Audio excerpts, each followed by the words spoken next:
第4日一早，我哋就由麗江出發，正式開啟虎跳峽行程。一上車，其實個心已經開始興奮，因為由麗江去虎跳峽呢段路本身就已經係一場風景表演。車慢慢駛出城市，眼前由古城變成高原田野，再變成層層疊疊嘅山脈，空氣都明顯清新咗。一路上可以見到納西族村落，屋頂低低，外牆帶住歲月痕跡，好有生活感。司機一邊開車一邊同我哋講，其實虎跳峽係世界上最深嘅峽谷之一，係金沙江硬生生喺玉龍雪山同哈巴雪山中間劈出來，聽到已經覺得好震撼。車窗外嘅金沙江遠遠望落去好似一條金色絲帶，但你完全估唔到，等陣行到近距離，佢嘅力量會有幾誇張。一路上越行越高，山勢開始變得陡峭，彎位又多，但完全唔會悶，因為每轉一個彎就係另一幅風景，好似不停開盲盒。未到虎跳峽，個心已經開始期待，覺得今日一定係又累又值嘅一日。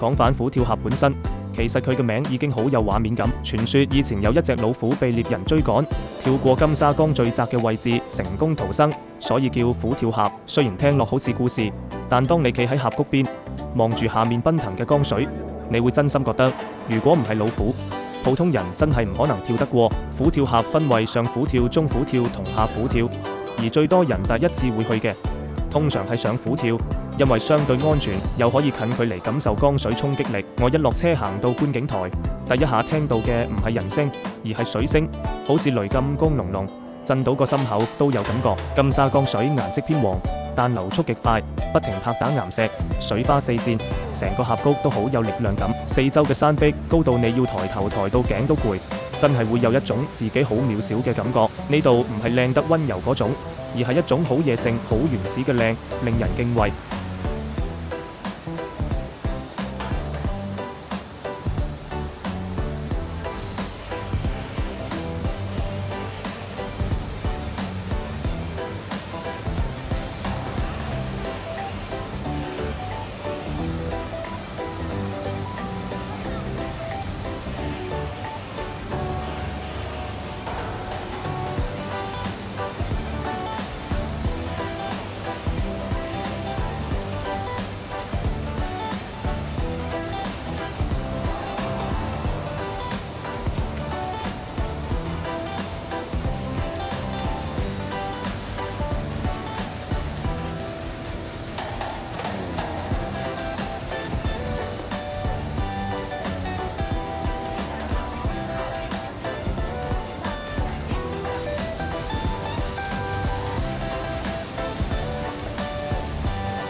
真正開始行虎跳峽嘅時候，個感覺完全唔同睇相或者聽人講。條路有啲位窄，有啲位陡，但一路都有護欄，相對安心。行住行住，會見到唔同角度嘅金沙江，有時貼近到可以感受到水霧撲面而來，涼涼地，好醒神。身邊會見到來自世界各地嘅旅客，有啲係背包客，有啲係一家大細，大家都會不自覺慢低聲量，好似對大自然有一種尊重。行到某啲位，導遊會停低講解，指住對面山壁講以前雪山融水點樣沖刷出今日嘅峽谷形態。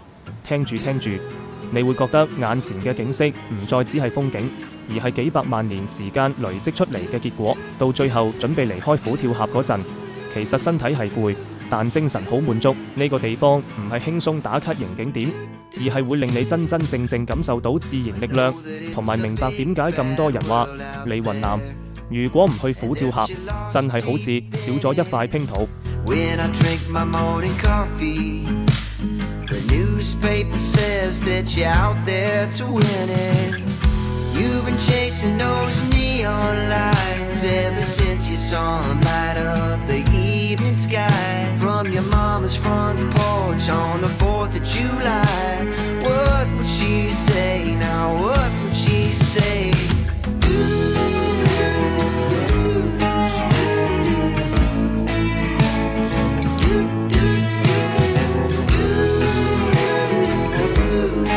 除咗真正嘅虎跳峽景點，其實由麗江一路去到虎跳峽沿途已經開始充滿驚喜。居未到核心景區，你就會發現路邊多咗好多特別為遊客而設嘅拍照位，真係好貼心。一落車已經見到大大個虎跳峽字牌，有啲係木製，有啲係石刻，再加埋背後嘅雪山同峽谷，一企埋去影相已經好有氣勢。沿路仲會見到用當地風格設計嘅裝飾。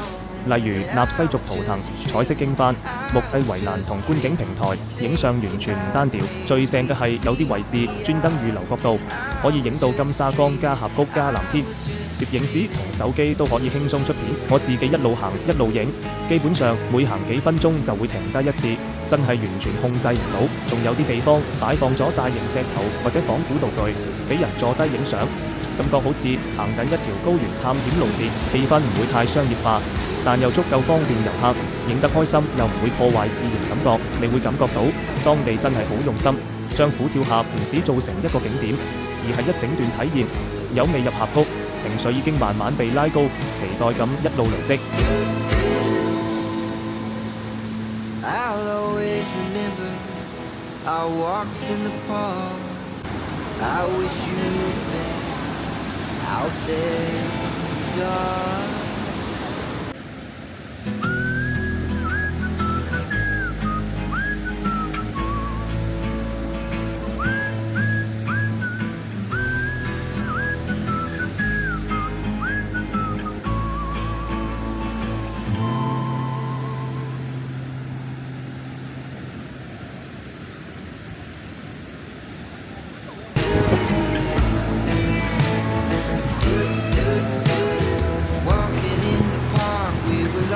In the dark where you grabbed my hands, didn't let go. I wasn't prepared to be taken there, but I didn't say no. 行完拍照位，再嚟就係大家好期待嘅手信店時間。虎跳峽沿途嘅手信店規模唔算好大，但買嘅嘢好有地方特色。一入去最常見嘅係同虎跳峽有關嘅紀念品，例如印有峽谷圖案嘅冰箱貼、藥匙扣、帆布袋同明信片，每一本設計都好貼合自然同探險主題。仲有用木頭或者石頭做嘅小擺設，上面刻住虎跳峽或者金沙江字樣，好有重量感，唔係嗰種廉價紀念品。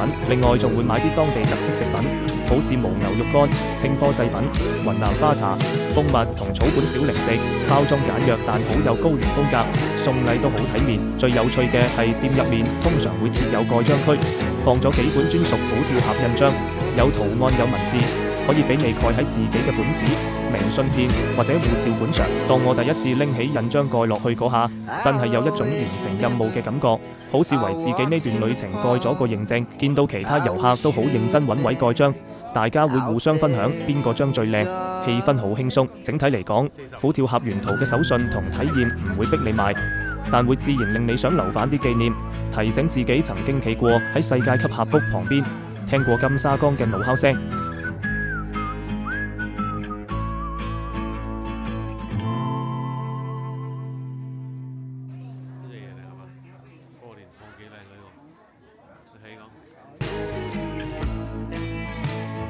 行完整個虎跳峽，再坐反車離開嗰刻，其實個心仲好激動。回望手機入面啲相，每一張都記錄住當時嘅風聲同心跳。由沿途打卡位到峽谷邊緣，再到金沙江近距離咆哮嘅畫面，每一幅都好真實。睇返啲相，會記得當時企喺山谷邊嘅渺小感，也會記得自己曾經親身踏足過呢個世界級自然奇觀。好啦，而家就一齊慢慢睇返我哋影低嘅靚相，用畫面帶你再行一次虎跳峽。好啦，去完虎跳峽，身心都仲沉浸喺峽谷嘅震撼之中，我哋就繼續向上出發，目的地就係香格里拉同松贊林子。由虎跳峽駛上去香格里拉，其實個感覺好明顯，你會感覺到車一路爬高，空氣開始變得更清更冷，風景都慢慢轉變，山變得更遼闊，草原開始出現，天好似低咗好多，雲就好似觸手可及咁。一路上會經過唔少高原村落，犛牛、馬匹、羊群會突然出現在路邊，司機都會提醒慢行，因為真係隨時會有牛行出馬路。坐喺車入面，我一路望窗外，一路都有種感覺，好似慢慢駛入另一個世界，城市感完全消失，只剩下自然同天空。到接近香格里拉嗰陣，溫度明顯再低幾度，就算係陽光普照，都有陣陣涼意，個心會不自覺安靜落嚟，好似知道前面去嘅地方本身就係一個同寧靜信仰有關嘅地方，為之後參觀松讚林寺做好心理準備。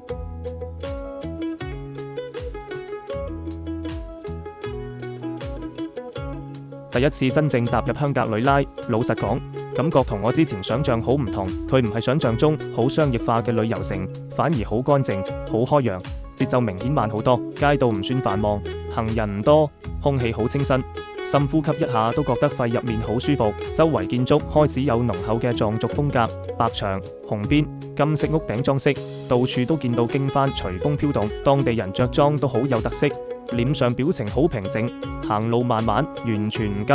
導遊都會提醒，香格里拉海拔高，大概3300米左右，所以動作要慢，說話都唔好太急，俾身體慢慢適應。我自己就一路飲水一路行，感覺上算 OK， 但心跳確實會快啲。喺呢個地方，你會自然放慢節奏，唔會再追求行程密唔密，反而會想靜靜感受當下。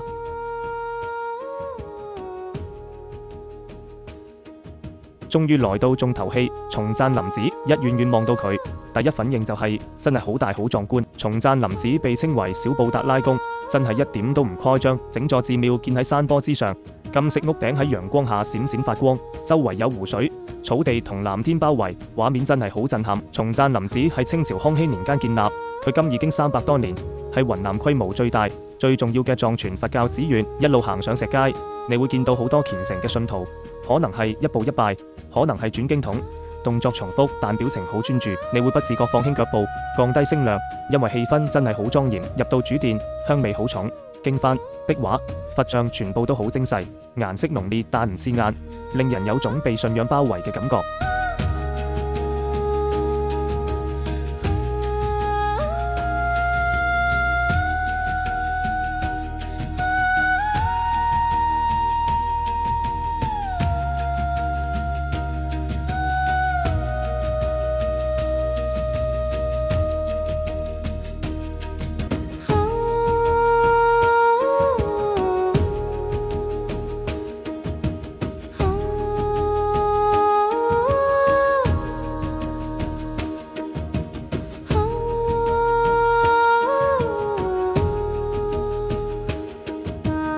慢慢行完整個松讚林寺，你會發現呢度唔只係一個打卡點，而係一個真真正正仍然運作緊嘅宗教地方。好多僧人喺度生活、修行、學習，氣氛好真實。參觀時一定要注意禮儀，例如唔好亂影僧人跟鏡，入殿唔戴帽，唔好大聲講笑。拍照方面，寺外真係點影都靚，但殿內通常唔俾影，要尊重規則。穿着方面，建議着長褲同有袖上衣，唔好太暴露。至於時間，建議預留最少1至2個鐘慢慢行，唔好趕。整體嚟講，由虎跳峽到香格里拉，再到松讚林寺，真係由震撼自然過渡到心靈沉靜嘅一段旅程。離開嗰刻，我望返松讚林寺一眼，心入面好平靜，好似唔單止去咗一個地方，而係經歷咗一次由外到內慢慢沉澱嘅過程。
離開松贊林子之後，下一站就係納柏草原。居一駛近，視野突然一下子打開，真係會忍唔住講一句：哇，好闊！納柏草原位於香格里拉縣城附近，唔算遠，但感覺完全唔同世界。之前見慣雪山、寺廟同峽谷，而家眼前就係一大片天然草原，平到好似冇盡頭，天空好低，雲好近，陽光灑落草地上，顏色由淺綠到深綠不停變化。最真實嘅感覺就係個心會自然放鬆，好似之前幾日積埋嘅疲累，一落車就慢慢散晒。草原上隨處可見犛牛、馬匹，有啲慢慢食草，有啲直接躺喺地上曬太陽，完全唔理遊客，畫面好治愈。風吹過草地，會聽到草擺動嘅聲音，再加埋遠處牛鈴聲，好似背景音樂咁，令人好想企喺度乜都唔做，只係發呆。納柏草原其實一年四季都唔同感覺，夏天同秋天係最靚嘅時候，草最綠，水最多，會形成濕地同小湖泊，反光一出嚟，影相好似電腦桌布。冬天就會變成金黃色草原，有時仲會見到薄薄一層霜，氣氛好安靜。來到呢度，除咗影相，其實仲有好多體驗可以玩，例如騎馬、同犛牛影相，或者簡單喺草原上行下。騎馬唔需要經驗，通常都會有當地人帶住，慢慢行，感覺好自由。影相方面，納柏草原真係點影都靚，企喺草原中央，隨便一個背影已經好有故事感。如果天氣好，仲可以影到藍天白雲加遠山草地，一層一層，好有層次。最重要係唔好趕行程，呢度唔適合快行，慢慢行，慢慢感受，先係納柏草原嘅正確打開方式。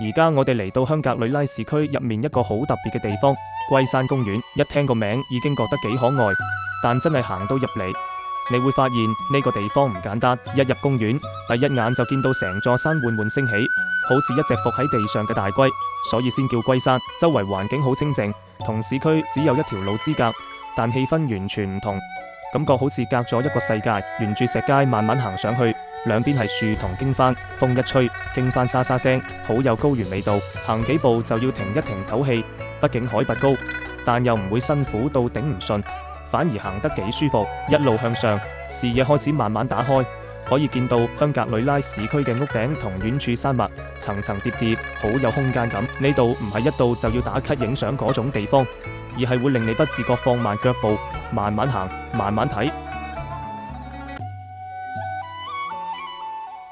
行到龜山公園最出名嘅位置，就係呢個世界最大轉經筒，遠遠望到已經覺得好誇張，真正企喺下面，你會真係被震住。轉經筒高大厚重，全身金色，上面刻滿狀紋同圖案，陽光一照，真係會反光，反倒有啲刺眼。導遊話呢個轉經筒要多人一齊推先轉得屈，代表齊心合力轉動福氣。我哋幾個人一齊用力推，轉經筒慢慢開始轉動嗰下，真係好有儀式感。身邊有當地人，有遊客，大家一齊推，一齊行，氣氛好特別。有人默默許願，有人靜靜感受。你會感覺到呢個唔只係景點，而係一個有信仰、有能量嘅地方。轉完一圈，經幡隨風飄，鐘聲偶爾響起，個心真係會靜晒。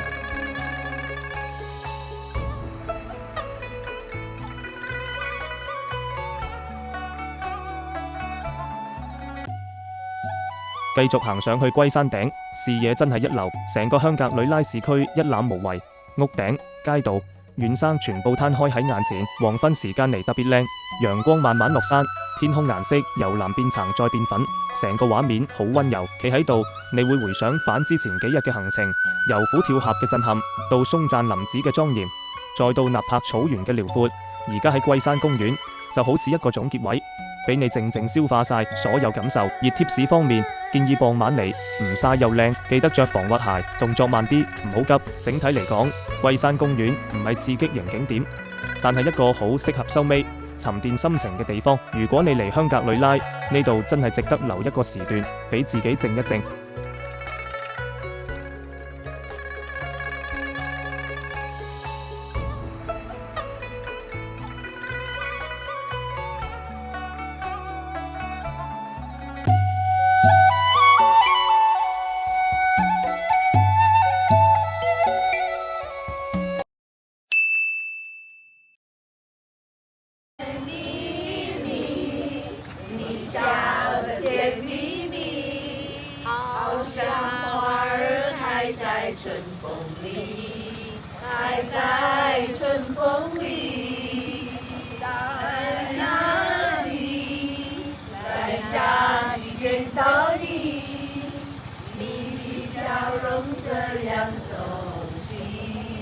我一时想不起。啊。